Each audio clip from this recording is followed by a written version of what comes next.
I'm going on vacation, and this project has been up on the wall for some time because it's not a priority, but I thought I'd put together something to work on while I am gone. And this has been all pieced, oh, I have it pinned up here, by straight stitching with the English paper piecing made easy templates that I created to make it really easy. So I'll show you the travel kit that I put together and how easy it is to do this. I'm going to make a whole bunch of hexagons that are 1 inch so that I can use my self-stick templates to sew these grandmother's flower gardens that I've made. And I want to have, I want to sew hexagons to 6 of the sides so that when they go together with the other ones, I'll be able to have a little bit of space to look at the different motifs that are in some of these. So they'll be here, here, and here.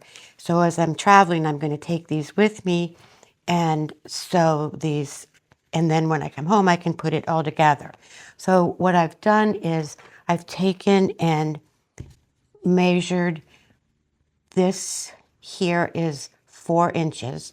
So I cut a strip of 4-inch fabric, and then you can cut 6 layers on the AccuQuilt at a time. So I just want to make sure this one's not going to come out, but that's okay because it's not double. But, well, maybe I'll trim that off because none of that's going to come out. So let me trim that here,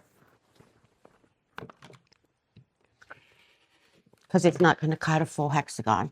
So I line it up on the bottom, making sure that I'm a little bit past there. And then I can fold down here, making sure that I've got coverage up here. And line this up. And then line this up. And then I'm going to trim this off with the scissors so that I can still use it and get some out. So then I'm going to go to the AccuQuilt cutter, and there are 4 hexagons here, and I have 6 layers. So if my math is right, I'll have 24 hexagons. So I took it to the cutter, and I used a new mat so it would cut through. So we're going to take them off of here, and I'll have 24. And this corner here, I can get a couple more hexagons out. So that makes it really efficient to cut lots of hexagons at once. I hope that was helpful. Oh, I hate when you film something and then it doesn't film. So we'll just review here. So the plan for this is that I need to have white hexagons on this corner, in the middle here, and the top. And then the way I have it set up on the wall is this hexagon they'll go like that. So these two will touch. I didn't want to have white all the ways around because, I don't know, that was just a design decision on my part. So this is my master here. And what I just did was show you how this works. So I found that it is easiest versus trying to line it up here. It's just easiest to have to see, place the template on the wrong side of your fabric, center it, just center it there, and then let me cut this thread. So you want to knot your thread, and it's just a single thread. But I found by placing it on this hexagon versus these, I didn't have to knot as often, and it just worked out better. All right, so back to the key, and this is directional.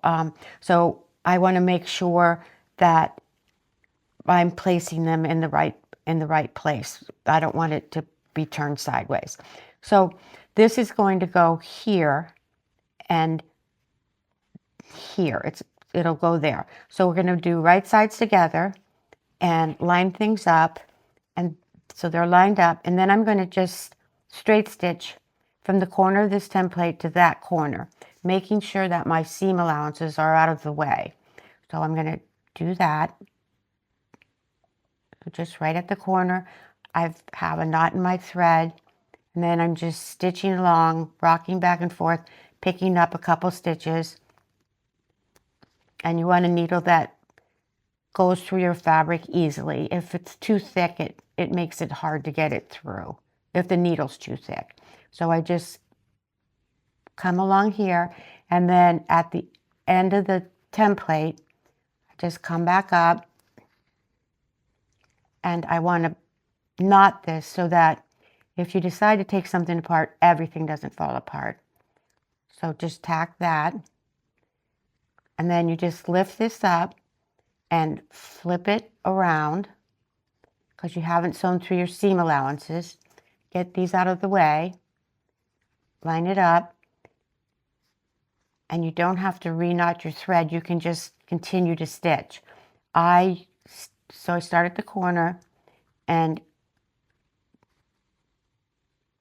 I like to tack at the beginning and at the end.